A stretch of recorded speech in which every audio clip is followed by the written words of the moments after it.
পশ্চিম এশিয়ায় ক্রমবর্ধমান অস্থিরতার প্রেক্ষাপটে দেশের সার্বিক প্রস্তুতি খতিয়ে দেখতে উদ্যোগী হল কেন্দ্রীয় সরকার। শুক্রবার সন্ধ্যায় ভিডিও কনফারেন্সের মাধ্যমে বিভিন্ন রাজ্যের মুখ্যমন্ত্রীদের সঙ্গে এক গুরুত্বপূর্ণ বৈঠকে অংশ নেন প্রধানমন্ত্রী নরেন্দ্র মোদী। এই বৈঠকে টিম ইন্ডিয়ার চেতনায় কেন্দ্র ও রাজ্যের মধ্যে সমন্বিত ও সুসংহত পদক্ষেপ নিশ্চিত করার উপর আরোপ করা হয় বিশেষ গুরুত্ব। বৈঠকে মূলত সম্ভাব্য সরবরাহ শৃঙ্খল বিঘ্ন, রান্নার গ্যাস ও জ্বালানির প্রাপ্যতা নিয়ে উদ্ধৃত চ্যালেঞ্জগুলিকে কেন্দ্র করে রাজ্যগুলির প্রস্তুতি পর্যালোচনা করা হয় বিশদভাবে।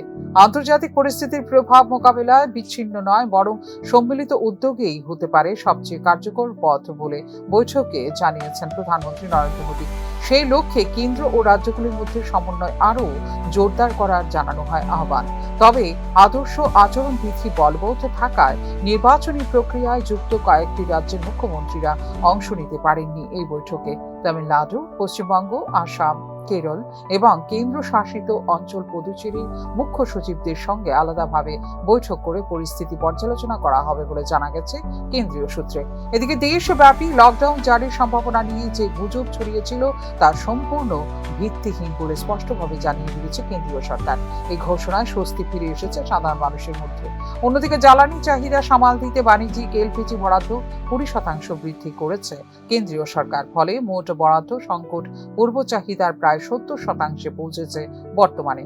এই অতিরিক্ত সরবরাহ মূলত ইস্পাত ও মোটর গাড়ি শিল্পের মতো গুরুত্বপূর্ণ খাতগুলির চাহিদা পূরণে সহায়ক হবে বলে দাবি করেছে কেন্দ্রীয় সরকার। উল্লেখ করা যেতে পারে, গত 28 ফেব্রুয়ারি ইরানের ওপর মার্কিন ইসরায়েলি হামলার পর পশ্চিম এশিয়ায় যে সংঘাতের সূত্রপাত হয় তার প্রেক্ষিতে ইতিমধ্যেই একটি সর্বদলীয় বৈঠক ডেকেছিল কেন্দ্রীয় সরকার।